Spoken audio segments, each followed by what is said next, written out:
درود شریف اللہم صلی علی سیدنا و مولانا محمد معدن الجود والکرم وآلہ وبارک وسلم.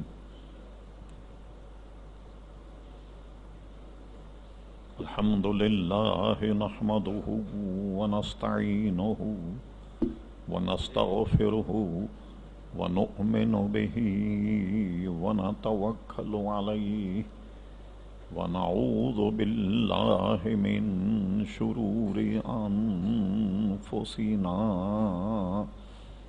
ومن سیئات اعمالنا من یہدہ اللہ فلا مضل لہ ومن یضللہ فلا ہادی لہ ونشهد أن لا إله إلا الله وحده لا شريك له ونشهد أن سيدنا ومولانا محمدا عبده ورسوله أرسله بالحق بشيرا ونذيرا صلی اللہ تعالی علی خیر خلقہ سیدنا محمد وآلہ وصحبہ اجمعین. اما بعد فاعوذ باللہ من الشیطان الرجیم. بسم اللہ الرحمن الرحیم. وما ينطق عن الهوى إن هو إلا وحي يوحى. صدق الله مولانا العظيم وصدق رسوله النبي الكريم. إن الله وملائكته يصلون على النبي يا أيها الذين آمنوا صلوا عليه وسلموا تسليما. اللهم صل على سيدنا ومولانا محمد معدن الجود والكرم وآلہ وبارک وسلم صلاۃ وسلاما علیک یا سیدی یا رسول اللہ. جہاں گنجائش ہو تھوڑا تھوڑا آگے ہو جائیے.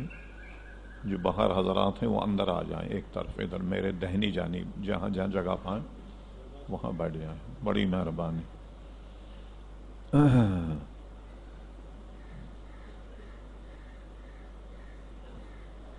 وقت محترم لائق قصت تکریم حاضرین مجلس،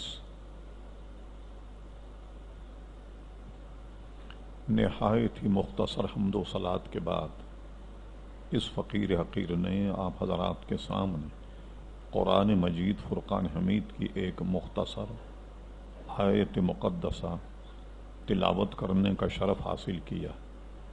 قبل اس کے کہ جو عرض کیا گیا اس کے سلسلے میں کچھ کہا جائے.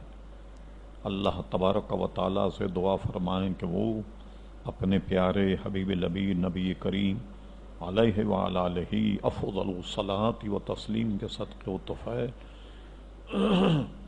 مجھے حق کہنے کی توفیق عطا فرمائیں.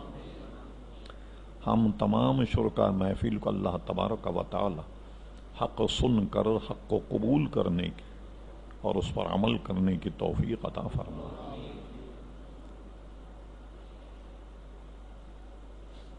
آج جو بات ہم آپ سے عرض کریں گے وہ ہے عظمت مصطفیٰ صلی اللہ علیہ وسلم اور قول رسول کی اہمیت.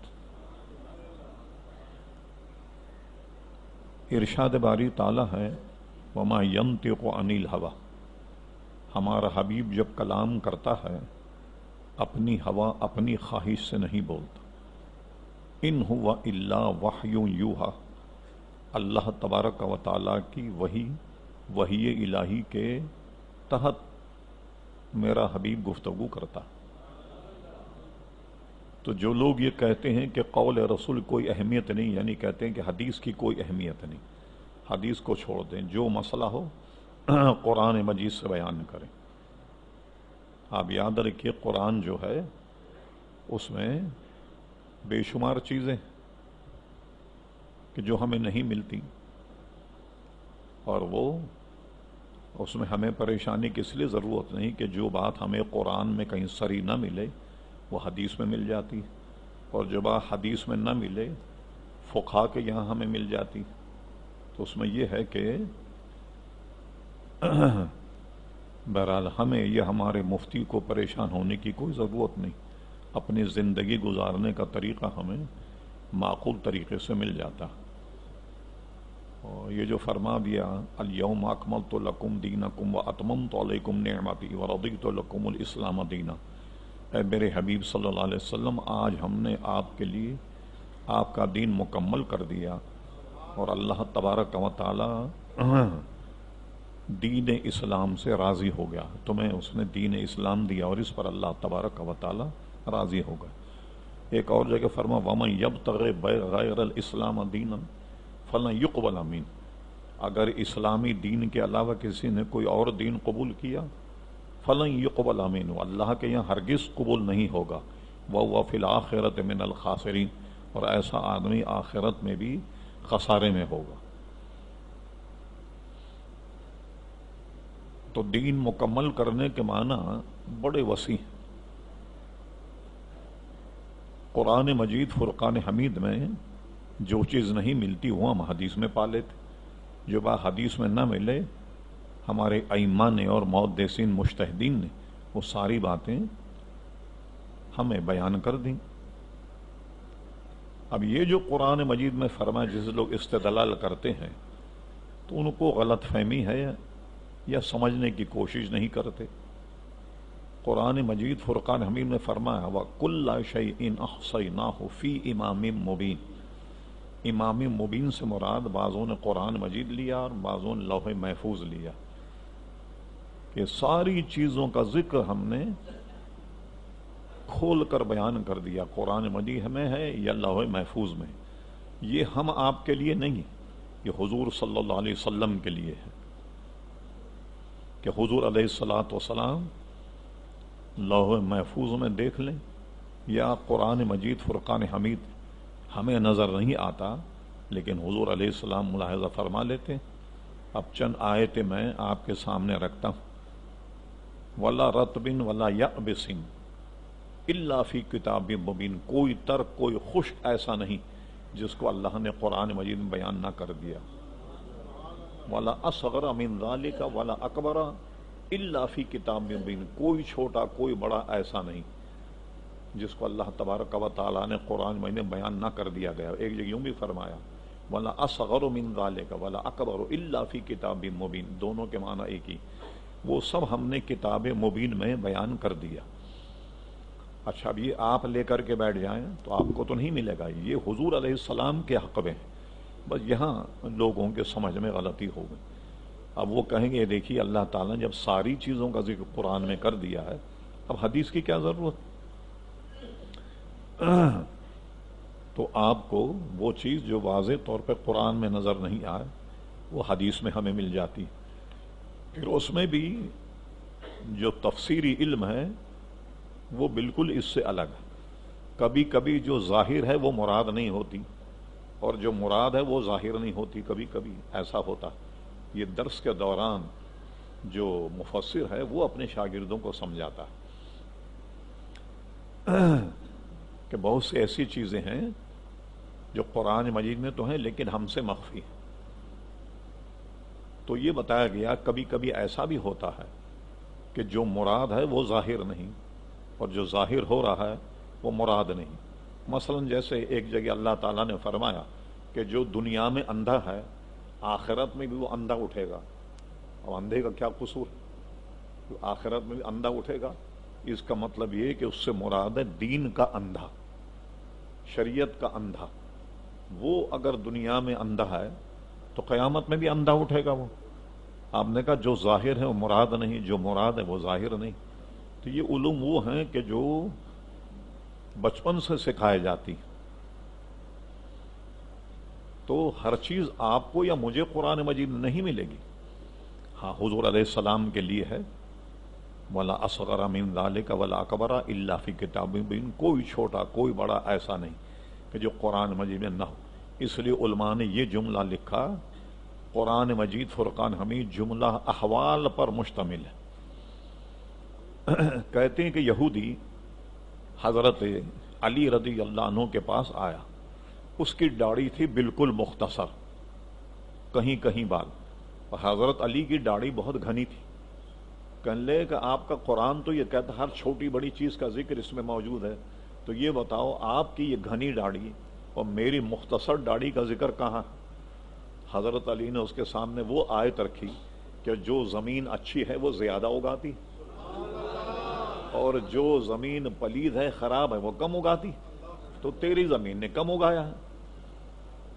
تو یوں علماء نے بے شمار اس کی مثالیں عزیزان گرامی بیان کی، اور وہ جو اہل علم ہیں وہ اس کو جانتے۔ مثلا ہمارے یہاں ابھی بچے ماشاءاللہ درس نظامی بھی پڑھ رہے ہیں اور طلبہ بھی یہاں موجود ہیں، وہ بھی دیکھیں۔ ہوا ہے کہ ایک مرتبہ امام اعظم ابو حنیفہ رضی اللہ عنہ پر جو ہم نے کتاب لکھی، 100 کتابوں کا مطالعہ کر کے لکھی ہے امام اعظم، تو ایک جگہ ہم نے یہ پڑھا اور اس میں بھی ہے کہ امام اعظم ابو حنیفہ رضی اللہ عنہ کی ایسی نظر تھی معاملات پر۔ ایک ان کے دور میں ایک امام تھے بہت بڑے، غالباً ان کا نام شاید قتادہ تھا، انہوں نے اشتہار دیا کہ مجھ سے جو چاہو مسئلہ پوچھ لو۔ اب دیکھیے بتا رہا ہوں نا، بہت سی باتیں عوام سے مخفی ہیں۔ تو امام اعظم رضی اللہ عنہ پہنچ گئے۔ اچھا یہ کہنا دین میں کہ جو مسئلہ ہو مجھ سے پوچھ لو میں سب کچھ جانتا ہوں، یہ کوئی دعویٰ اس لیے نہیں کر سکا، دین کی وسعتیں اتنی ہیں۔ علامہ وقار الدین صاحب رحمۃ اللہ تعالی علیہ جب درس نظامی کی تکمیل ہوتی، دستار بندی کا جلسہ، تو یہ فرماتے ٹھیک ہے آپ نے درس نظامی پڑھ لیا، آپ کے سر دستار باندھی جا رہی، بہت زیادہ شوق میں مت ہو جانا کہ سب کچھ آپ نے پڑھ لیا، ابھی تو آپ کو طلاق کی قسمیں بھی معلوم نہیں، کئی قسم کی طلاق ہوتی، تو یہ تو آئندہ پڑھنے سے پھر علم بڑھتا ہے۔ کوئی شخص دین میں یہ نہیں کہہ سکتا بھائی میں جو چاہو تم مجھ سے مسئلہ پوچھ لو، یہ دعویٰ نہیں کر سکتا، اس لیے کہ دین بہت مکمل ہے۔ ایک تذکرے میں نے پڑھا کہ امام غزالی کے ایک شاگرد تھے بہت بڑے علم والے، وہ سمندر پہ جا رہے تھے کشتی میں، کچھ علم میں کچھ کبھی کبھی کبر بھی پیدا ہو جاتا، یعنی تکبر۔ انہوں نے کشتی میں کھڑے ہو کر کے دریا سے کہو دریا تیرے اوپر ایک دریا اور جا رہا ہے، تو اگر پانی کا دریا تو میں علم کا دریا۔ اللہ کو یہ چیز ناپسند آئی، ایک شکل غیبی ظاہر ہوئی، کہنے لگے دریا صاحب ایک مسئلہ تو بتا دو۔ کہ پوچھو کیا مسئلہ؟ کہنے لگے کسی بیوی کا شوہر اگر بندر بن جائے، جیسے قوم بندر بنی، یا پتھر بن جائے، تو اس کی بیوی عدت کتنی گزارے گی؟ جو بندر بن جائے یا جانور بن جائے اس کی بیوی کی عدت کتنی ہوگی، اور پتھر اگر بن جائے عدت کیا ہوگی؟ اب دریا صاحب لاجواب ہو گئے، ان کا جواب ہی نہیں تھا۔ پھر آواز آئی اس کو ہدایت کے لیے کہ دریا تو نہیں، دریا غزالی۔ اچھا آپ یہ سمجھیں کہ قرآن مجید سے ثابت ہے تو ایک قوم کو اللہ تبارک و تعالیٰ نے بندر بنا دیا، اور آپ کہیں پتھر بھی بن جاتا آدمی؟ جی ہاں پتھر بھی بن جاتا۔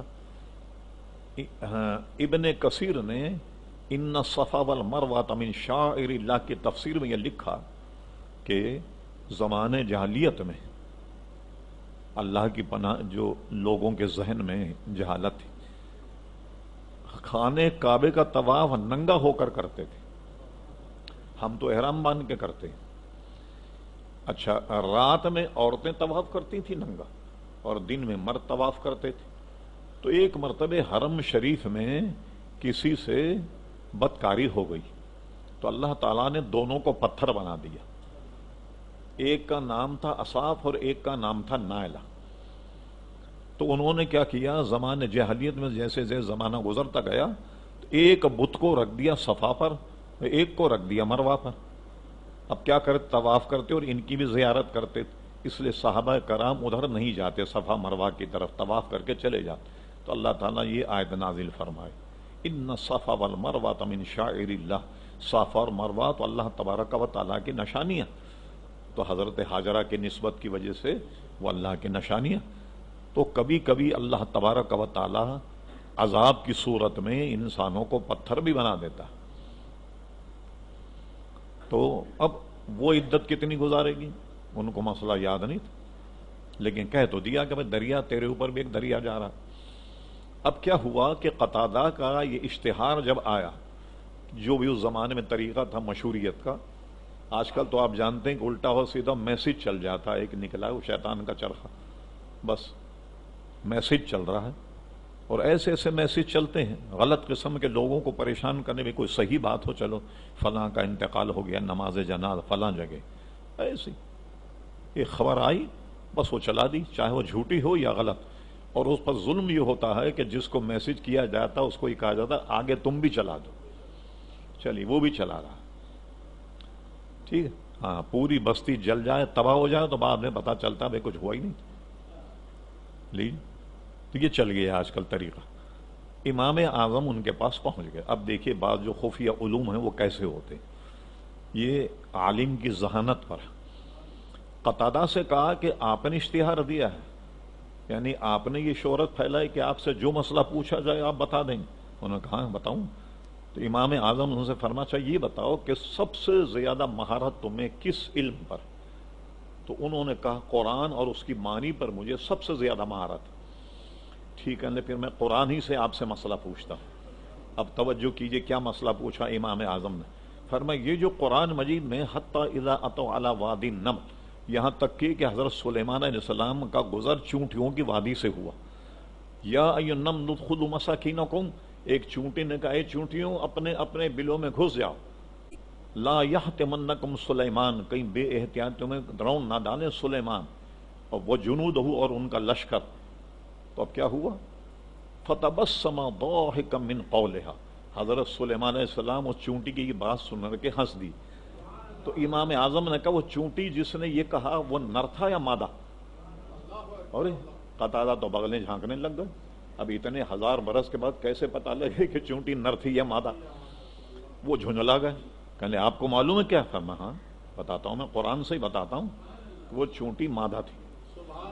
کہنے آپ قرآن پڑھیں، لفظ استعمال ہو قالت، قالت جو ہے مؤنث کا صیغہ، اگر وہ چونٹی کا بادشاہ ہوتا تو ہوتا قالت، یہ مذکر کا صیغہ ہے، تو وہ چونٹیوں کی ملکہ تھی، چونٹیوں کا بادشاہ نہیں تھا۔ قرآن فرما قالت النملۃ یا ایھا النمل ادخلوا مساکینکم، تو چونٹی نے کہا اے چونٹیوں اپنے اپنے بلوں میں گھس جاؤ، وہ چونٹیوں کی ملکہ تھی۔ اور امام دمیری رحمۃ اللہ علیہ نے چونٹیوں کا بیان لکھا ہے کہ چونٹی جو ہے اس کی بھی ایک ملکہ ہوتی ہے، ایک بادشاہ کے طریقے سے چونٹیوں کو کور کرتی۔ اس نے اعلان کیا کہ گھس جاؤ اپنے اپنے بلوں میں، تاکہ کہیں تم رون نہ دی جاؤ جوتوں کے نیچے آن کر، پیروں کے نیچے۔ تو وہ سب اپنے اپنے بلوں میں گھس گئے۔ حضرت سلیمان اس کی بات سن کر کے مسکرا دیے۔ وہ یہ اللہ کے نبی نے چونٹی کی بات بھی سمجھ لی اور اتنی سی چونٹی کی آواز بھی سن لی۔ جب حضرت سلیمان علیہ السلام کا یہ حال ہے تو حضرت سلیمان علیہ السلام کے بھی جو سردار ہوں، یعنی ہمارے اور آپ کے آقا و مولا نبی کریم صلی اللہ علیہ وسلم، ان کا کیا حال ہوگا؟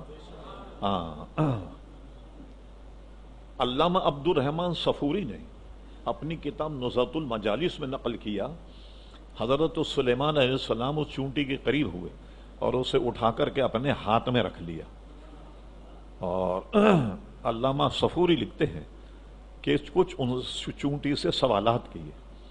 اس چونٹی سے حضرت سلیمان علیہ السلام نے کہا کہ یہ تیری کمر اتنی پتلی کیوں ہے؟ کبھی آپ چونٹی کو غور سے دیکھیں آپ دیکھیں بیچ میں اس کے نشیب ہے۔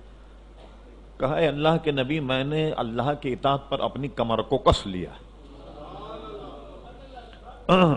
اور کہا یہ بتا تیرا نام کیا؟ اس نے کہا میرا نام ہے منذرہ، جس کے معنی بنیں گے ڈرانے والی۔ منذرہ میرا نام ہے، جیسے نذیر سے۔ پھر چونٹی کہنے لگی آج تو مجھے اپنی قسمت پہ بڑا ناز ہے۔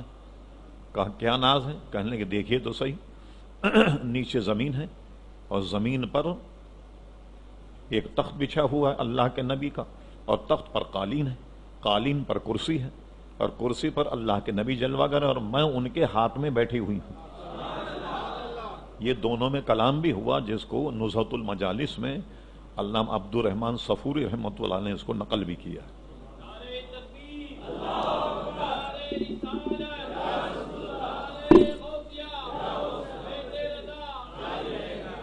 اب بتائیے، بات تو بہت مختصر اور سوال بھی قرآن سے ہوا۔ جب وہ جواب نہیں دے پایا تو امام اعظم نے جواب بھی قرآن ہی سے دیا۔ تو یہ ایسے علوم ہیں جو عام لوگوں سے مخفی ہوتے ہیں، اور اہل اللہ جو ہیں، جیسے ہماری یہاں بحث میں کہا گیا فقہ کی، کہ جو ہم اطاعت کرتے ہیں امام اعظم ابو حنیفہ یا امام شافعی، امام احمد ابن حنبل، اللہ تبارک و تعالیٰ نے یہ تقوی اور پرہیزگاری میں بہت سے خفیہ علوم جو ہیں ان پر کھول دیتا ہے، حضور کے دربار سے انہیں عطا ہو جاتے۔ جیسے اعلیٰ حضرت کی سیرت میں آپ پڑھیں تو اعلیٰ حضرت جب درس نظامی پڑھتے، ان کے والد علامہ مولانا نقی علی خان رحمۃ اللہ علیہ نے کوئی غیر نصابی کتاب ان کے ہاتھ میں دیکھ لی۔ جو بھی درس نظامی یا کوئی علم پڑھنے والے، وہ اپنی کورس کی کتابوں کے علاوہ جب تک پڑھ نہ لیں دوسری کتابوں کا ہاتھ نہ لگائیں۔ کیا ہوتا ہے، ذہن آدمی کا بڑھ جاتا ہے، وہ اپنی کتابیں رہ جاتی۔ تو اعلیٰ حضرت کے والد نے کوئی غیر نصابی کتاب اعلیٰ حضرت کے ہاتھ میں دیکھ لی، علم نجوم پر تھی یا علم جفر پہ تھی۔ دیکھ کر کے اعلیٰ حضرت کی سرزنش کی، فرمائی کیا کر رہے ہو؟ کوئی کتاب مت پڑھو، پہلے درس نظامی کی تکمیل کرو، پھر بعد میں ان کا مطالعہ کرنا، اور سنو جب تم پڑھ لو گے تو حضور کے دربار سے یہ سارے علوم تو تمہیں ویسے ہی عطا کر دیے جائیں گے، اللہ کے دربار سے عطا کر دیے جائیں گے۔ اب آپ کو تعجب ہوگا، علم جفر میں جو اعلیٰ حضرت کمال حاصل، یہ جو ہم نے دیکھا گلی میں گھومتے علم جفر جاننے والا تھیلا لیے گھومتے رہتے ہیں، آپ بلا لیں، آپ کا ہاتھ دیکھیں گے، کتاب نکالیں گے، اس میں سے آپ کا ہنسا نکال کر آپ کو قسمت کا حال بتائیں گے کہ اب یہ ہونے والا ہے آپ کے ساتھ، یہ ہونے والا۔ یہ بیچارے تو خالی جفر ہی سے واقف ہوں گے، علم جفر تو ایسا تھوڑی۔ تو اعلیٰ حضرت فرماتے تھے کہ میں نے کچھ تو پڑھا، یہ ہمارے حضور مفتی اعظم ہند نے فرمایا کہ علم جفر کے کچھ قاعدے ہمارے والد نے ابو الحسین احمد نوری سے پڑھے، لیکن مکمل نہیں ہوا۔ اور اعلیٰ حضرت نے زندگی میں فرماتے کبھی اللہ تبارک و تعالی حج کا موقع دے تو میں نے سنا ہے کہ یہ بیت المقدس کے جو علماء ہیں یہ علم جفر میں بہت ماہر ہیں، میں ان سے استفادہ کروں گا، جہاں جہاں مجھے رکاوٹ ہے یہ قاعدے ان سے میں حل کروا لوں گا تاکہ میں تکمیل کی طرف جاؤں۔ تو اللہ نے کرم کیا، آراد حج کے لیے گئے۔ جب وہاں گئے تو مدینہ شریف میں دریافت کیا بھئی بیت المقدس سے کچھ علماء آئیں، کسی نے بتایا کہ جی ہاں آئے ہوئے۔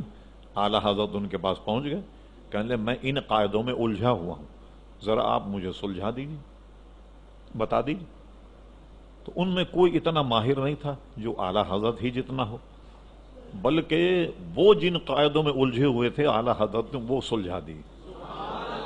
ہاں، تو انہوں نے دیکھا کہ بھئی یہ علم جفر کو جاننے والا ہے، چلو ہم جہاں پھنسیں ان سے سوال کر کے دیکھ۔ اعلیٰ حضرت سوالات کی انہوں نے، تو اعلیٰ حضرت ان کو جتنے قاعدے میں وہ الجھے ہوئے تھے ان سب کو اعلیٰ حضرت ان کے سامنے سلجھا دیے۔ گئے تو تھے ان سے پڑھنے کہ شاید کچھ ملے تو میں اپنے علم کی تکمیل کر لوں، مگر ایسا نہیں ہوا۔ علم جفر جو ہے وہ جو جانتا ہو، جیسے اعلیٰ حضرت نے اپنی تاریخ وصال بھی لکھ دی تھی کہ میرا انتقال اس تاریخ کو ہوگا، اور اسی میں یہ بھی لکھ دی محدث سورتی رحمۃ اللہ علیہ کا انتقال بھی اس تاریخ کو ہوگا۔ اتنے ماہر تھے۔ ایک مرتبہ کیا ہوا، نواب رامپور کی بیوی نوابوں کو بہت انگریزوں نے نوازا تھا، بہت مالدار، بڑے جہو و حشمت کے مالک ہوتے تھے. تو اس کی بیوی بیمار ہو گئی.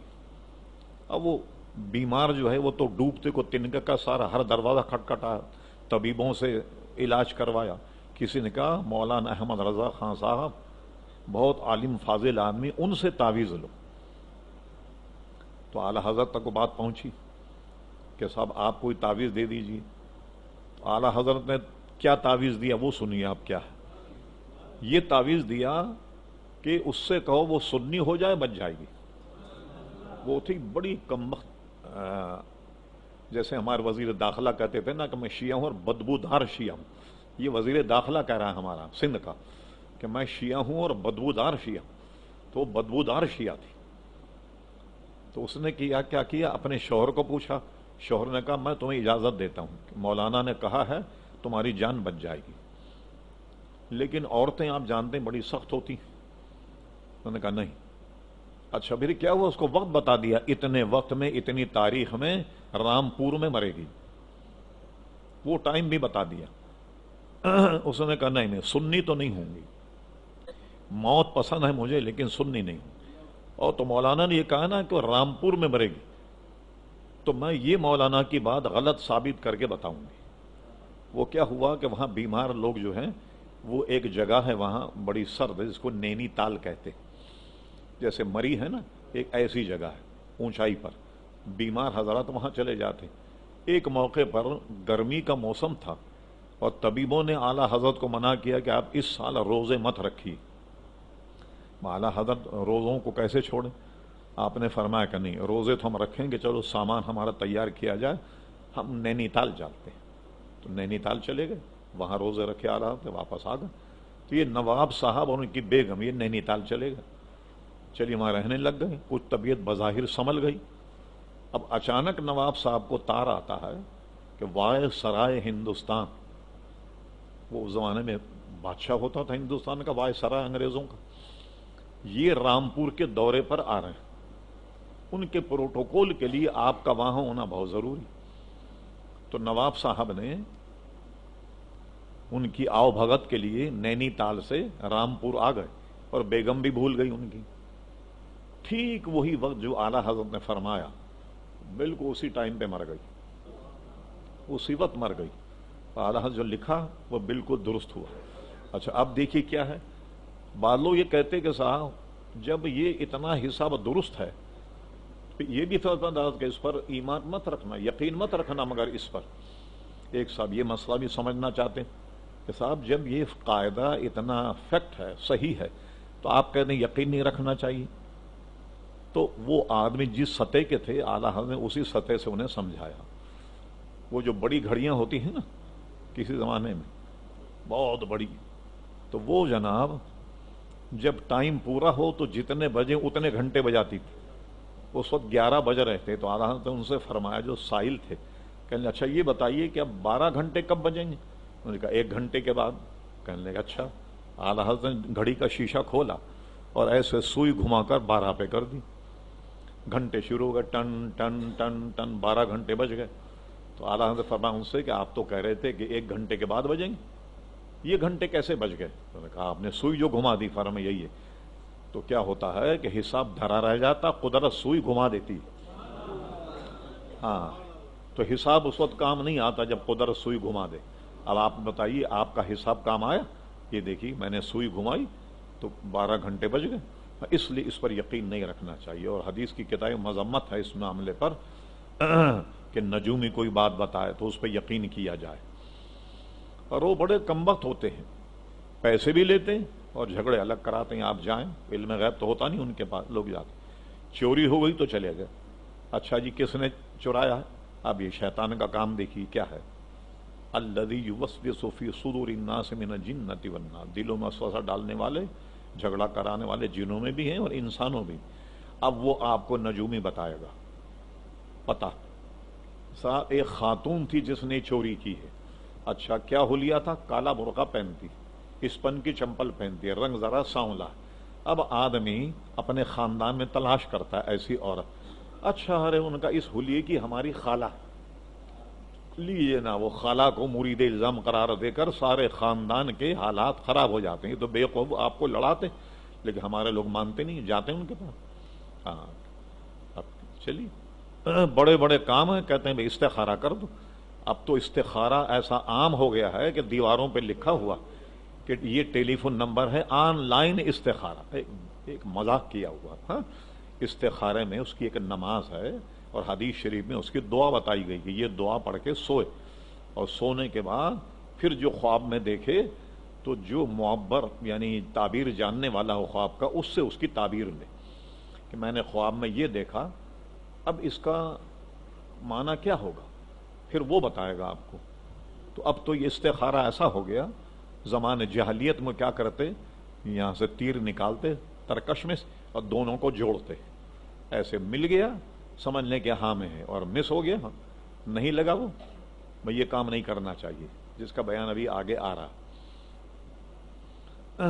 وہ اس طرح استخارہ کرتے تھے، سمجھ گئے نا. چلیے، اور بے مقصد استخارہ، اور سب سے زیادہ آج کل استخارہ ہے شادی بیاہ.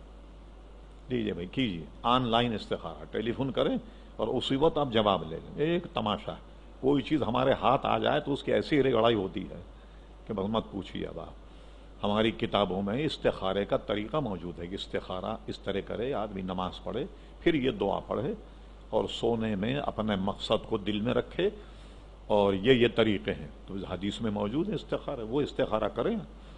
اچھا اب کیونکہ ہم لوگ ہیں پکی پکائی روٹی کھانے کے عادی، ارے نہیں بھائی ہم کریں گے، اس میں بہت محنت لگے گی.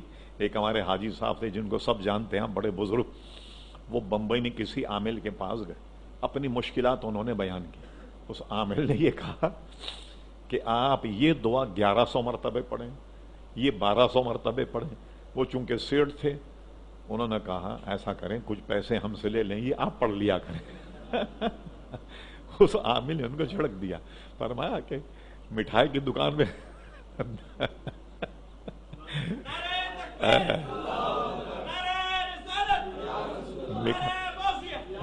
مٹھائی کی دکان میں دادا کی فاتحہ پڑھ. اب یہ سوچتے ہیں کہ بس سب کچھ وہی کر لے عامل. آج کل دیکھیے قرآن خوانی بھی ہوتی ہے، آپ دیکھیں گے گھر میں صاحب خانہ نہیں ہوگا، وہاں بچے ہوں گے ہمارے امجدی آ کے یا کہیں بلائیں آپ تو وہ قرآن مجید پڑھیں گے اور ختم قرآن پڑھ کے چلے جائیں گے جناب. ٹھیک ہے، ہاں خود نہیں بیٹھیں گے، خود محنت نہیں کرنی. کوئی وظیفہ تھا کہیں گے مولانا آپ ہی پڑھ لو. ہاں مجھے میرے پاس کہاں ٹائم ہے کہ میں یہ پڑھوں. ہاں اور روزی میں برکت بھی چاہیے، لیکن پڑھیں گے آپ، ہمارے پاس ٹائم نہیں ہے پڑھنے کا. سمجھ گئے صاحب، یہ ہوتا ہے. درود شریف اللہم صلی اللہ علیہ وسلم محمد معود الجود والکرم وآلہ وبارک وسلم صلاۃ وسلام علیک یا سیدی یا رسول اللہ صلی اللہ علیہ وسلم. تو یہ بات چلی تھی کہ بے شمار باتیں ہمیں قرآن مجید میں نظر نہیں آتی، مگر وہ اکابر علماء جنہیں اللہ تبارک و تعالیٰ نے نور پاک مصطفیٰ صلی اللہ علیہ وسلم حصہ دیا، وہ پیارے مصطفیٰ کے نور میں وہ ساری چیزوں کو جان لیتے ہیں اور سمجھ لیتے ہیں جو ہم اور آپ نہیں سمجھ سکتے. اس کی میں نے صرف ایک مثال آپ کو دی، امام اعظم ابو حنیفہ کا واقعہ چونٹی والا. ہاں اتنے بڑے امام تھے مگر وہ حل نہیں کر پائے. تو اللہ تبارک و تعالیٰ کسی کسی کو دانائی دیتا ہے، کسی کو نہیں ملتی دانائی. تو ساری چیزیں کتابوں میں تھوڑی مل جاتی. غرض یہ کہ لوگوں نے آج کل یہ بولی، ایک فرقہ ہے جو اپنے آپ کو اہل قرآن کہلاتا ہے. وہ اہل قرآن کہاں سے آئے؟ تو بے دین بد مذہب ہم اہل قرآن، قرآن کے ماننے والے ہم ہیں. تم کہاں سے اہل قرآن ہو بھائی؟ اچھا وہ کیا ہے ان کا نقطہ نظر کہ بس خالی قرآن کو مانا جائے، حدیث کو نہیں. جو بھی بات ہوگی کہیں گے اس کو قرآن سے پیش کرو، لائیے قرآن. بھائی پہلے تو قانون دیکھو کیا ہے. جیسے 11ویں شریف ہے، قرآن سے بتائیے 11ویں شریف کہاں لیجیے. ارے بھائی 11ویں شریف کا اصل مقصد کیا ہے؟ ایصال ثواب.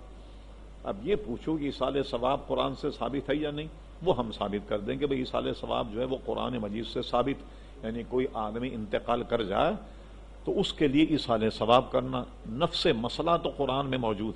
لیکن آپ کہیں 11ویں شریف غوث اعظم کی جائے یہ قرآن مجید میں ہوگا؟ تو یہ قرآن مجید تو ایک رہنما اصول کا نام ہے، جو چیز اس میں نظر نہیں آئے وہ حدیثوں میں موجود ہے، اور ایصال ثواب پر سینکڑوں حدیثیں موجود ہیں جو علماء کرام نے خاص اس پر کتابیں لکھی، اس میں سب موجود۔ دو باتیں، ایک تو یہ کہ ان کا کہنا یہ ہے کہ جو آدمی مر جائے تو زندہ اس کو کوئی فائدہ نہیں پہنچا سکتا، اور مردہ زندے کو کوئی فائدہ نہیں پہنچا سکتا۔ پھر اس میں زیادتی کیا کرتے ہیں، جس کا انتقال ہو جائے، چاہے وہ نبی ہو، غوث ہو، قطب ہو، ابدال ہو، ولی ہو، وہ اپنے انتقال کے بعد کسی کو کوئی بھلا نفع نقصان نہیں پہنچا سکتا۔ یہ ایک بڑا عنوان ہے، دعا فرمائی اگر طبیعت نے ساتھ دیا ہم کسی وقت میں اسے عنوان بنا کر گفتگو کریں گے، تاکہ کم سے کم ہمارے حاضرین اس مسئلے پر حتمی رائے قائم کر لیں کہ بھئی یہ بات جو چلی آ رہی اہل سنت میں وہ ٹھیک ہے، قرآن حدیث سے ثابت ہے۔ ایسے نہیں کہ ہم نے چار آدمی نے بیٹھ کر فیصلہ کر لیا اور اس کو دی دیا، اس کو مذہب بنا دیا، ایسا نہیں۔ تو زندہ کچھ کرے تو میت کو فائدہ نہیں ہوگا، اور میت چاہے کوئی ہو انتقال ہونے والا، اس سے زندوں کو کوئی فائدہ نہیں ہوتا۔ اتنی بات ذہن میں رکھ لیں آپ، اگر زندوں سے میت کو فائدہ نہیں ہوتا تو نماز جنازہ کیوں پڑھی جاتی ہے؟ اتنی بات پوچھ لیں۔ نماز جنازہ فرض کفایہ ہے، فرض ہے، یہ ایک الگ بات ہے۔ کفایہ کا مطلب یہ کہ دو چار آدمی اگر پڑھ لیں تو سب سبکدوش ہو جائیں گے، نہیں۔ تو اب تم یہ کرو، زندے سے جب مردے کو فائدہ نہیں ہوتا تو جنازہ تیار کرو، قبرستان لے جاؤ، مردوں کے حوالے کر لو، بھائی تمہارا آدمی تمہارے حوالے، اب تم جانو، تمہارا کام جانے، نماز بھی تم پڑھو، دفناؤ بھی تم۔ ہاں، کیونکہ زندے سے تو میت کو کوئی فائدہ ہوتا نہیں، تو اپنا بندہ تم اپنے حوالے کر لو، لے لو، اس کو قبول کرو، اب جو جی چاہے تم کرو۔ ایسا کر دیا گا، نہیں پڑھیں آپ نماز جنازہ اگر زندے سے مردے کو فائدہ ہی نہیں ہوتا۔ اور اس میں صرف مختصر بات کرتا ہوں، یہ تو ہم اس وقت کہیں گے جب دلائل سے بیان کریں گے۔ وہ یہ ہے کہ میت جو ہے مرنے والا دو حال سے خالی نہیں ہوتا، یا تو وہ ہوگا بد اور یا ہوگا وہ نیک۔ اگر وہ میت گنہگار ہے تو اس کی نماز جنازہ پڑھنے والے نیکوکار ہیں تو اللہ تبارک و تعالی ان کی دعاؤں سے اس کی مغفرت کر دیتا ہے۔ اور اگر میت کسی اللہ کے نیک بندے کی ہے تو اب اسے کیا فائدہ ہوا؟ اب آپ کو فائدہ ہوا، جتنے نماز جنازہ پڑھنے والے ان سب کی مغفرت ہو جائے گی۔ اور اعلیٰ حضرت تفصیل اس مسئلے کو فتاوی رضویہ میں لکھا ہے، کئی اس کی مثالیں دی ہیں حدیثوں سے۔ چلیے بات طول پکڑ گئی، میں چاہتا تھا کہ اس درس کو سمیٹ کر 1 گھنٹے کے اندر کر دیا جائے، کیونکہ بہت وقت لمبا ہو جاتا، بولنے میں آدمی کو احساس ہی نہیں ہوتا کہ وقت کتنا ہوا۔ درود شریف پڑھیں، اللہم صلی علی محمد۔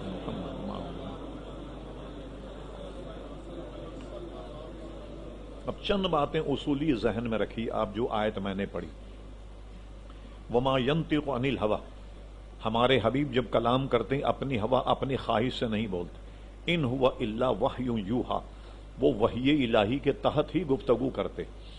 اب ایک بات ذرا غور کیجئے، اور یہاں نہ غور کر سکے تو آپ بستر میں لیٹ کر کے غور کیجئے۔ جب ہم یہ کہیں قرآن ہے، سب سمجھ جاتے ہیں کہ یہ قرآن مجید فرقان حمید ہے، یعنی یہ اللہ کا کلام۔ جب ہم کہیں یہ حدیث ہے، سب سمجھ جائیں گے حدیث سے مراد نبی کریم علیہ السلام کا قول ہے۔ اب دیکھیے جو ایک خاص مقام مصطفیٰ کی بات ہے وہ یہ، خود حضور ارشاد فرماتے ہیں، کاتبان وحی کو بلاتے ہیں کہ یہ وحی آئی ہے، یہ لکھ لو، اس کو سورہ بقرہ میں لکھ لو، آل عمران میں لکھ لو۔ یہ کس نے کہا؟ حضور نے فرمایا، ٹھیک کہ یہ قرآن مجید ہے۔ زبان ہے ایک اور بولنے والے ہیں دو۔ اللہ تبارک و تعالیٰ بھی کلام کرے تو حضور علیہ السلام کی زبان سے، بھائی اللہ کا کلام حضور کی زبان سے ہی پہنچا یا نہیں؟ اور حضور کلام کریں تو اپنی زبان سے۔ وہ خود فرماتے ہیں یہ قرآن ہے، لوگ اسے قرآن میں لکھ لیتے ہیں، فرماتے ہیں یہ حدیث ہے، اس کو حدیث میں لکھ لیا جاتا، اس لیے وہاں خطا اور غلطی کا امکان نہیں ہے۔ اب اس کو حدیث سے سمجھ لیجیے آپ۔ ابو داؤد شریف میں کتاب العلم میں یہ حدیث موجود ہے، کتاب العلم میں، جس کے راوی حضرت عبداللہ ابن عمر ابن عاص، یہ عبداللہ ابن عمر نہیں، یہ دوسرے عبداللہ ابن عمر ابن عاص، یہ فرماتے ہیں کہ میں حضور کی ہر بات لکھ لیا کرتا تھا جب بھی کچھ ارشاد تھا، تاکہ مجھے یاد رہے۔ کئی صحابہ کرام حدیثیں لکھا کرتے، حضرت علی رضی اللہ عنہ بھی حدیثیں لکھتے تھے، اور اپنی تلوار کی نیام میں اس کو رکھ لیا کرتے اور بعد میں پڑھ کے اس کو یاد کرتے. اسی طریقے سے حضرت علی رضی اللہ عنہ بھی حدیثیں لکھا کرتے. ان میں ایک حضرت عمر ابن عاص تھے تو وہ بھی حدیثیں لکھا کرتے. حضرت عبداللہ ابن عمر ابن عاص. ایک مرتبہ قریش کے کچھ لوگ آئے, انہوں نے عجیب سوال ان سے کیا. اس کو ذرا سمجھیے کیا سوال کیا تاکہ نتیجہ سمجھنے میں آسانی رہے.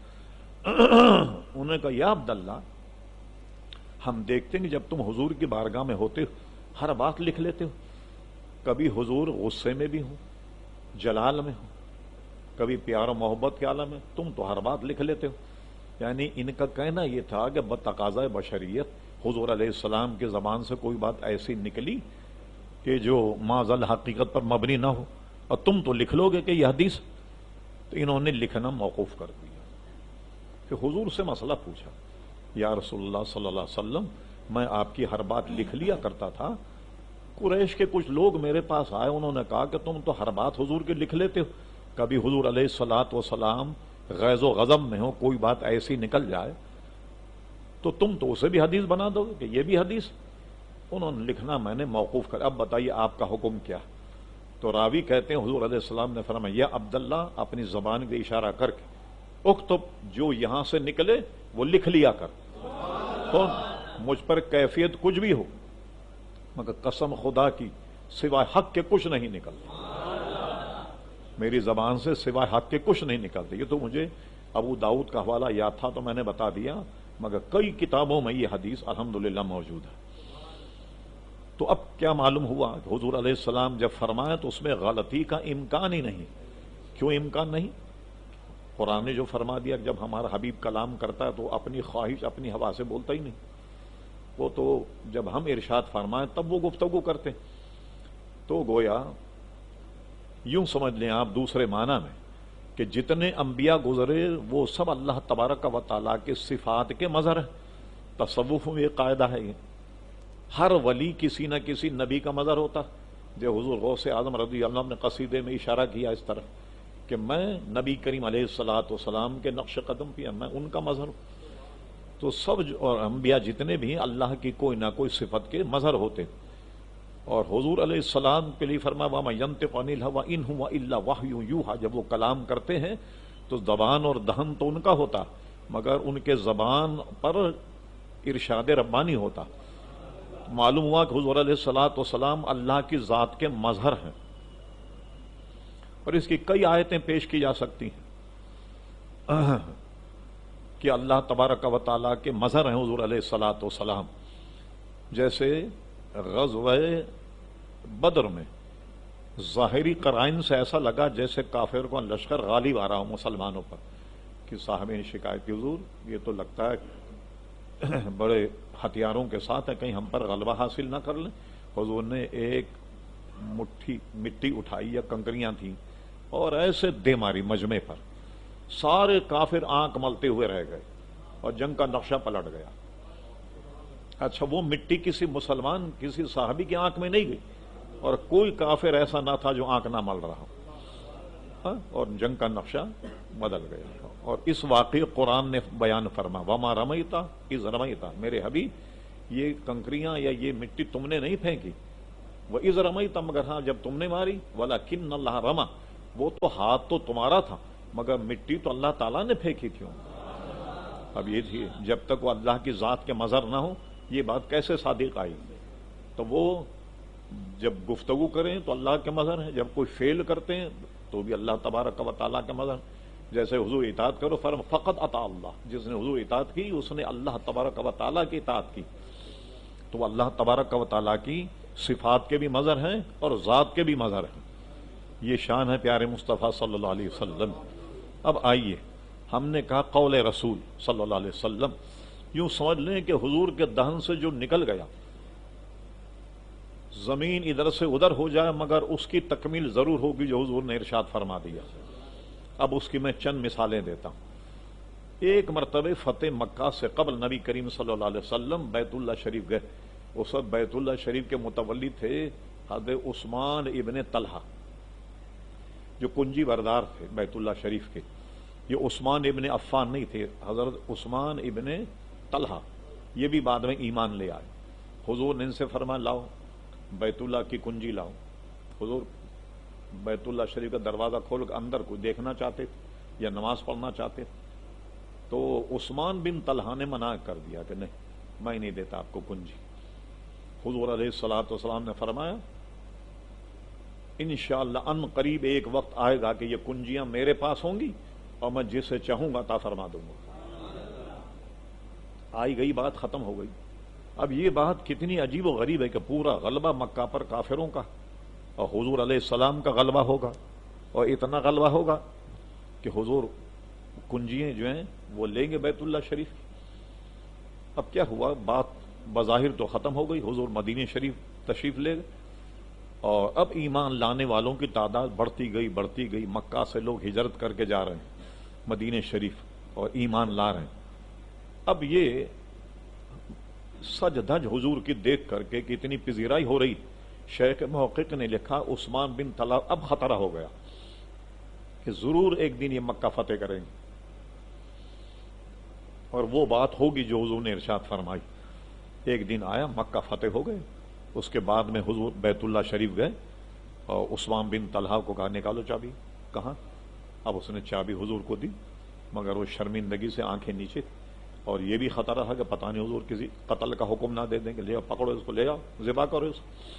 مگر جب حضور علیہ السلام نے دیکھا کہ شرمندہ ہے اپنے کیے پر، یہ ہو اخلاق محمدی صلی اللہ علیہ وسلم، وَإِنَّكَ لَعَلَىٰ خُلْقٍ عَظِيمٍ، اے پیارے حبیب علیہ الصلوۃ والسلام تمہاری خود تمہاری خصلت عظیم ہے۔ حضور نے دیکھا اپنے کیے پہ شرمندہ ہے، فرمایا عثمان اٹھاؤ اپنا چہرہ۔ انہوں نے چہرہ اٹھایا، فرمایا یہ کنجی یہ تم ہی رکھو۔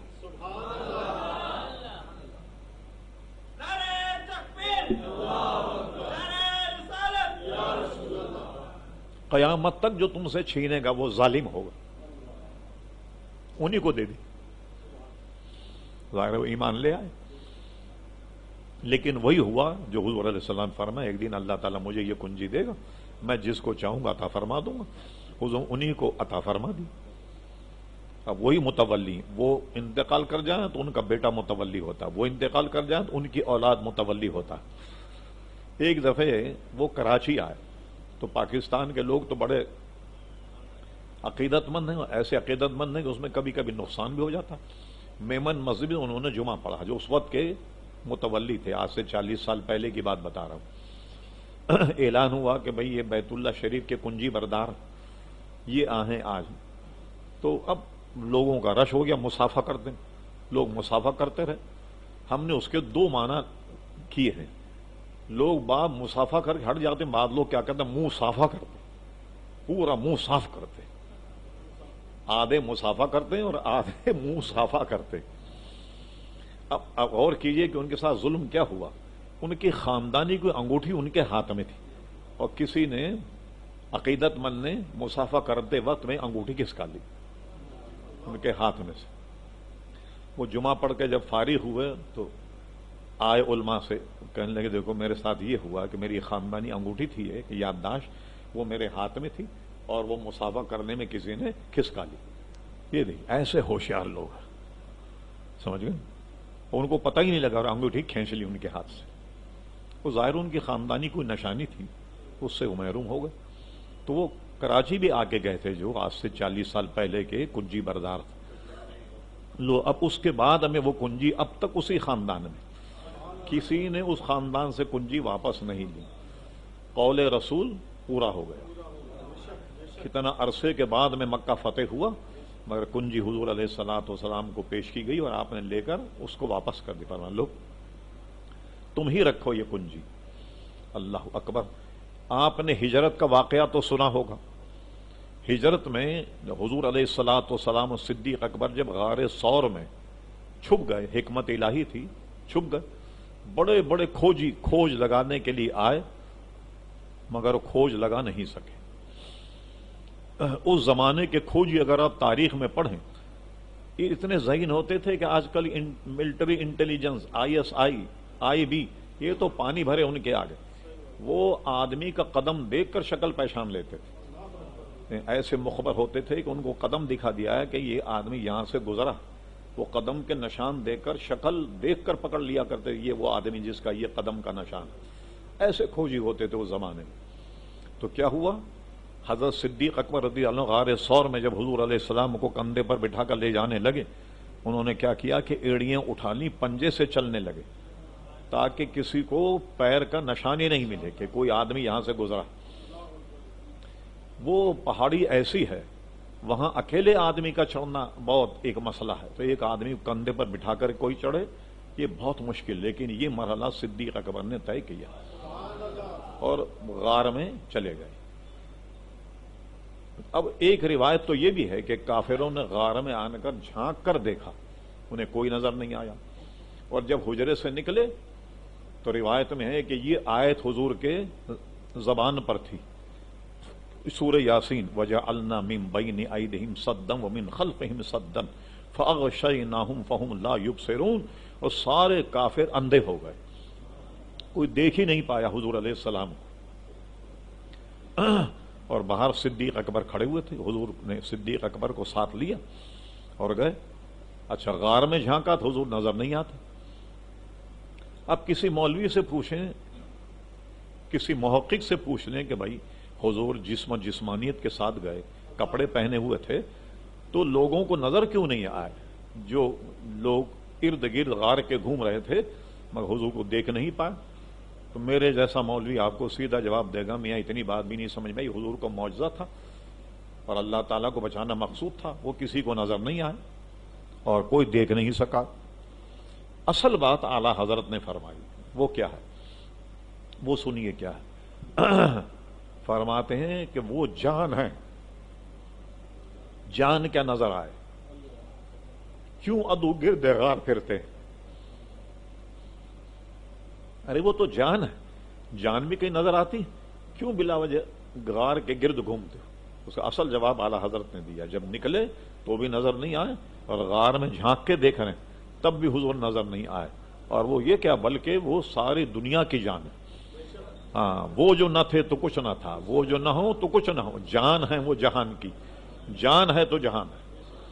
یہی نہیں بلکہ آگے اور بھی کہا اعلیٰ حضرت نے، اللہ کے سرتابہ قدم شان ہیں یہ، انسان نہیں انسان وہ انسان ہیں یہ، قرآن تو ایمان بتاتا ہے انہیں، اور قرآن کہتا ہے، ایمان یہ کہتا ہے کہ یہ تو جان ہے میری، ایمان کی بھی جان ہے حضور علیہ الصلوۃ والسلام۔ اور اعلیٰ حضرت نے تمہید ایمان میں لکھا کہ جب تک آدمی حضور علیہ السلام کو اپنی جان اپنے مال کا مکمل مختار نہ سمجھے اس وقت تک ایمان کی حلاوت نہیں پائے۔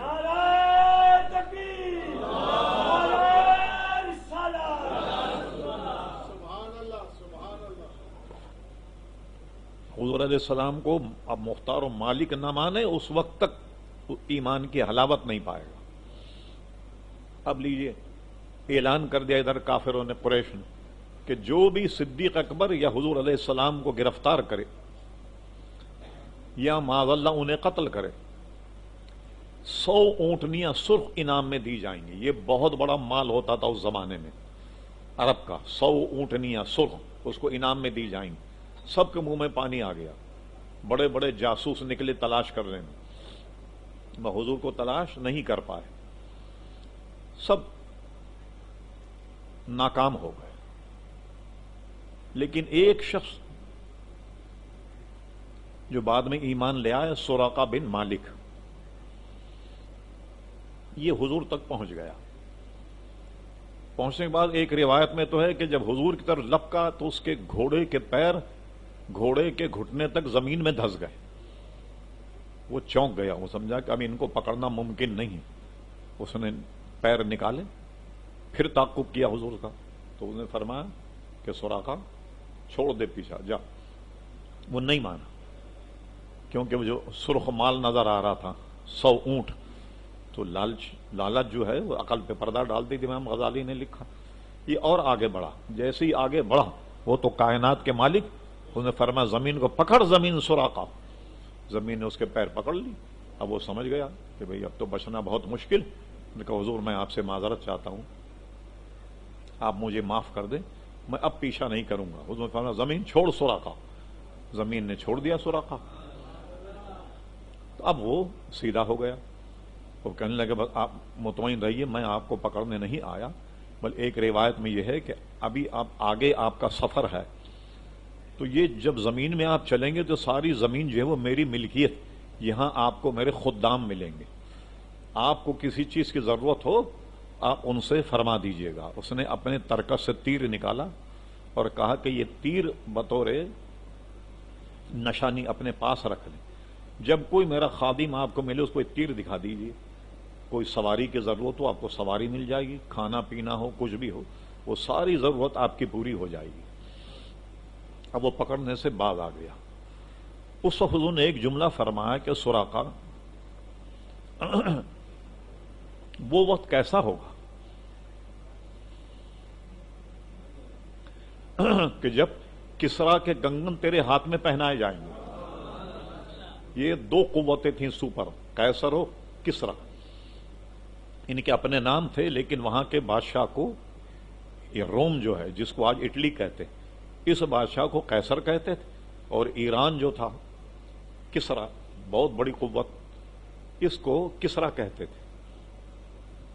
یہ ابھی تک اس کا محل جو ہے وہ عراق میں بغداد شریف میں موجود ہے، جس کا آتا ہے حدیثوں میں ذکر آتا، سیرت کتابیں سب نے لکھا، جب حضور علیہ السلام پیدا ہوئے اس کے شاہی محل کے 14 کنگورے خود بخود گر گئے نیچے اور یہ محل پھٹ گیا، دراڑ پڑ گئی اس میں جب وہاں گیا تو میں نے پورا دیکھا، پورے محل کو اوپر چڑھ کے دیکھا تو اس سے محل سے دیکھ کے پتہ لگتا تھا کہ یہ کتنے شان و شوکت سے بیٹھتے ہوں گے اپنے محل میں۔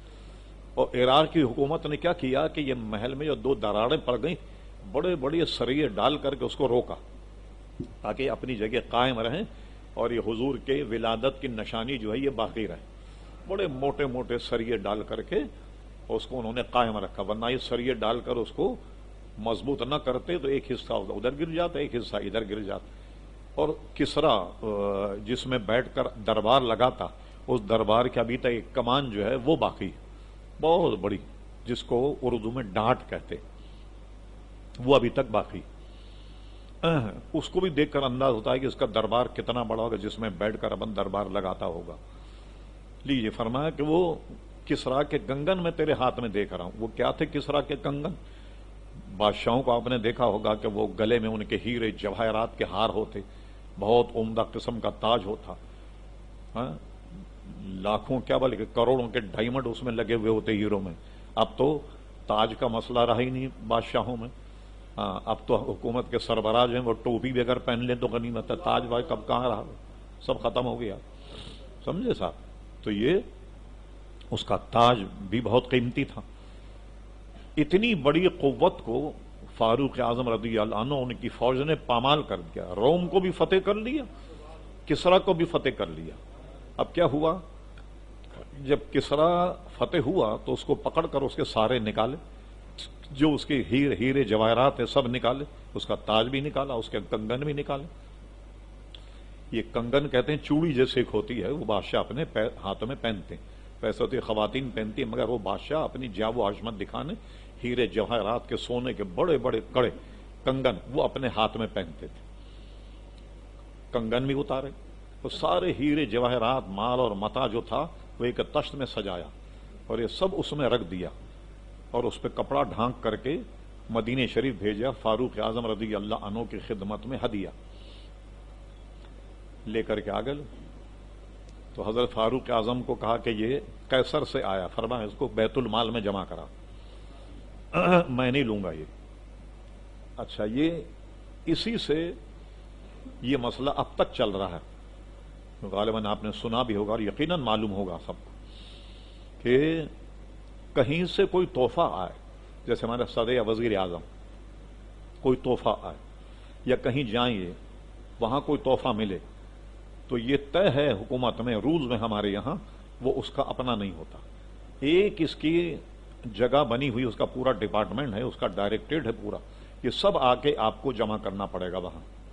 کہ سعودی عرب کوئی جائے، سعودی عرب کا بادشاہ جو ہے وہ جب آپ کو تحفہ دے گا تو ظاہر ہے کہ کوئی 150 روپے کی گھڑی تو نہیں دے گا آپ کو نا، تحفہ بھی اپنی شان کے مطابق دے گا۔ وہ تحفہ لانے کے بعد اس مال خانے میں آپ کو جمع کرانا ہوگا، لکھوانا پڑے گا کہ یہ وہاں سے تحفہ ملا ہے۔ آپ گھر نہیں لے جا سکتے اس کو. اور آپ نے خبروں میں سنا بھی ہوگا کہ پرویز مشرف صاحب نے جن ممالک کا دورہ کیا انہیں جو جو ہیرے جواہرات یا انعام ملا تھا تو رکھ دیا گیا تھا اسی خزانے میں، مگر انہوں نے کیا کیا، جاتے وقت قوم سے بددیانتی کی اور خود ہی اس کی قیمت لگا لی 6 لاکھ یا 5 لاکھ روپے کہ بھئی اس کی مالیت جو ہے وہ 5 لاکھ روپے کی ہے، تو 5 لاکھ روپے اس میں جمع کیے خزانے میں، وہ سارے لے کر کے باہر چلے. لیجیے کتنا آسان طریقہ. آج بھی یہ ہے کہ بھئی کوئی آدمی اگر تحفہ دے تو آپ کو دینا گھر آ کر کے، جب آپ جا رہے ہیں تو آپ کو بحیثیت وزیر اعظم کے تحفہ ملا ہے، یا بحیثیت پاکستان کے صدر کے تحفہ ملا، وہ آپ کا کہاں ہوا؟ وہ تو پاکستان کا ہے نا، لہٰذا اس کو مال خانے میں جمع کرا دیں، وہ قوم کی امانت ہے آپ کے پاس. تو فاروق اعظم فرمایا لے جاؤ اس کو بیت المال میں جمع کر دو، میں نہیں لوں گا اس میں سے. لیکن لوگوں نے کہا صاحب آپ دیکھیے تو صحیح کیا ہے. جب دیکھا تو وہ کنگن رکھے ہوئے تھے کسرا. فاروق اعظم کو یاد آ گیا کہ حضور نے فرمایا تھا سراقہ میں تو تیرے ہاتھ میں کسرا کے کنگن دیکھ رہا ہوں. فرمایا بلاؤ سراقہ. سراقہ آئے، کہا یہ پہنو ہاتھ اونچے کر کے تاکہ دنیا دیکھے کتنے برس پہلے حضور نے فرمایا تھا. آج حضور کے قول کی تکمیل ہو رہی ہے. لیجیے وہ بدو، یہاں تک کہ ظاہر صحابی تو ہوگا لیکن وہ بالکل جنگل میں رہنے والے بدو جن کو کہتے ہیں، بلکہ بعض مورخ نے یہ بھی لکھا کہ اس بیچارے کو تو استنجے کا طریقہ بھی نہیں آتا تھا بدو. تو اب اس کو بلا کر وہ کسرا کے کنگن پہنائے اور کسرا کا تاج اس کے سر پہ رکھا. تو صحابہ کرام نے ایسی بڑی بڑی قوتوں کو پامال کر دیا، ان کے غرور تکبر کو خاک میں ملا دیا. اور اس سے غلطی کیا ہوئی تھی ایران کے بادشاہ سے؟ حضور نے اسے خط لکھا، ایمان کی دعوت دی تو اس کمبخت نے حضور کا خط پھاڑ دیا. حضور نے فرمایا تیری حکومت ٹکڑے ٹکڑے ہو جائے گی. یہی ہوا، حکومت ختم ہو گئی، ٹکڑے ٹکڑے ہو گئی، اور اس کا اتنے عظیم بادشاہ کا تاج ایک بدو کے سر پہ رکھ دیا گیا اور کنگن پہنا دیے گئے تاکہ قول رسول کی تکمیل ہو جائے کہ حضور نے فرمایا تھا کہ یہ تیرے ہاتھ میں دیکھ رہا ہوں کسرا کے کنگن. یہ بالکل ایسا مسئلہ ہے، سمجھانے کے لیے میں کہہ رہا ہوں. ایک آپ میں عام آدمی کوئی مجھ سے ملے فجر کی نماز میں تو میں اس کو دیکھ کر کہوں گا بھائی میں نے سنا اب امریکہ کے صدر بننے والے. وہ کہے گا مولانا کیا کوئی اور مذاق کے لیے آدمی نہیں ملا آپ کو؟ میں ملا تھا آپ کو. یعنی اس تصور سے باہر ہے نا کہ ایک آدمی کو میں کہوں، عام آدمی کو، کہ تم امریکہ کے صدر بننے والے. کہاں ایک بدو اور کہاں کسرا کا تاج، اس کے کنگن اس کے ہاتھ میں. یہ حضور علیہ السلام کے غلاموں کی شان ہے، کیونکہ حضور نے جو فرما دیا تھا. اچھا اب میں چند سوالات آپ سے کرتا ہوں اور غور سے دیکھ کر اس سے نتیجہ اخذ کیجیے. میں نے میں تو بہت چھوٹا آدمی ہوں، بہت حقیر سا عالم ہوں، کراچی کا ایک مولوی، عالم بھی نہیں. میں نے جس سے نکات نکالے ایک دم مرتبہ سوچ کے وہ کیا ہے وہ سنیے. اب آپ کیا فرمایا کہ سراقہ میں تیرے ہاتھ میں سونے کے کنگن دیکھ رہا ہوں. اچھا یہ بتائیے اگر سراقہ کا انتقال کسرا کے فتح سے پہلے ہوتا تو کس کو پہنائے جاتے کنگن؟ معلوم ہوا کہ حضور نے یہ فرما کر کہ میں تیرے ہاتھ میں کسرا کنگن دیکھ رہا ہوں اس وقت تک کی ضمانت دے دی تو اس وقت تک زندہ رہے گا جب تک کہ کسرا فتح نہ ہو جائے. اس کو عمر کی بھی ضمانت دے دی کہ اس وقت تک تیرا انتقال نہیں ہوگا. اگر وہ پہلے انتقال کرتے تو بتائیے کس کے پہنائے جاتے کنگن؟ تو قول رسول کی تکمیل تو نہیں ہوتی. یہ حضور کے ایک ایک جملے میں بے شمار حکمتیں جو ہیں وہ عزیزان گرامی پنہا اس وقت تک اس کو زندگی کی ضمانت دے دی. مثلا ایک بات اور میں بتاؤں آپ کو اسی سے ملتی ہوئی. جب حضور علیہ السلام ہجرت فرما کر نکلے تو یہ تو مشہور تھا نا حضور بڑے امین ہیں اور صادق، تو بے شمار لوگ حضور کے پاس امانتیں رکھوایا کرتے تھے. تو وہ امانتیں جو تھیں آپ نے حضرت علی کو بلایا، ساری امانتیں ان کے حوالے کر دی کہ یہ فلاں کی، یہ فلاں کی، یہ فلاں کی ہے. فرمایا جب میں چلا جاؤں جب لوگ آئیں تو ان کو یہ امانتیں دے دینا جن جن کی بھی ہوں. تو حضور نے حضرت علی کو اپنے بستر پر لٹایا اب مجھے بتائیے، چاروں طرف دشمنوں نے گھیرا ہوا، ہم پر اگر یہ کبھی گھڑی آ جائے خدا نہ خواستہ، چاروں طرف دشمن ہمیں قتل کرنے پر تلے ہوئے ہوں، ہمیں نیند آئے گی؟ نہیں. انہوں نے کہا کوئی آدمی دیوار پھاند کے اندر نہ آ جائے. حضرت علی کے حوالے کر دی. تم دینا جب لوگ آئے تو پوچھا کہ اچھا اس وقت کیا کیفیت تھی آپ کی؟ یہ ڈر لگا آپ کو کہ کوئی آن کر کے قتل نہ کر دے؟ حضور علیہ الصلوۃ والسلام تشریف لے گئے. انہوں نے کہا نہیں، میں تو اس دن بہت اطمینان سے سویا، اس لیے مجھے یقین تھا کہ لوگوں کی امانتیں واپس کرنے سے پہلے مجھے موت نہیں آئی، تاکہ سب کو واپس کر دی جائے، کوئی یہ نہ کہے کہ حضور نے امانت میں خیانت کی.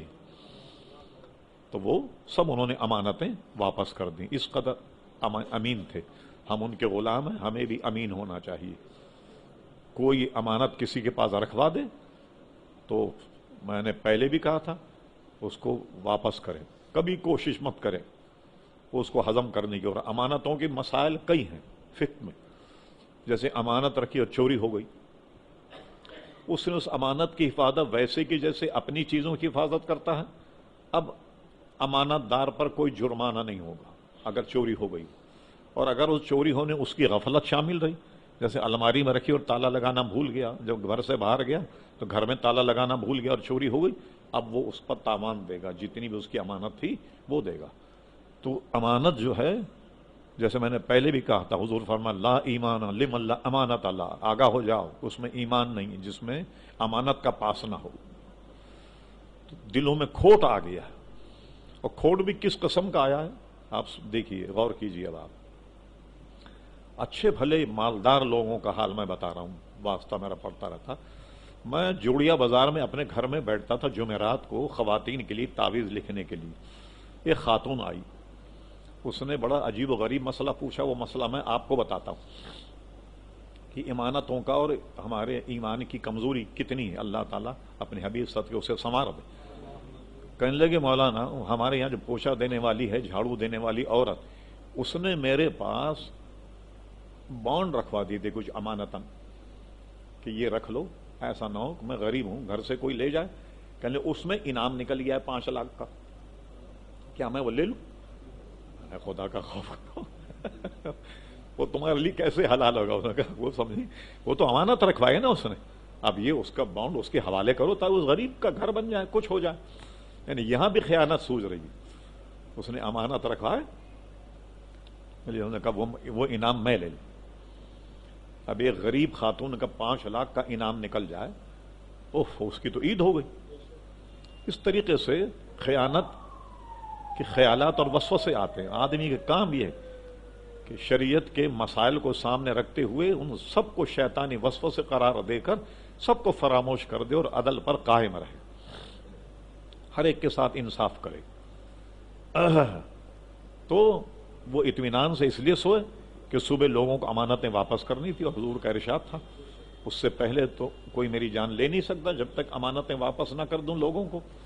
امانتیں لوگوں کو واپس کی حضرت علی رضی اللہ تعالیٰ عنہ. غرض یہ کہ جو حضور نے فرما دیا وہ پتھر کی لکیر ہے. ہاں دنیا ادھر سے ادھر ہو جائے مگر اس میں کوئی کمی نہیں ہوگی.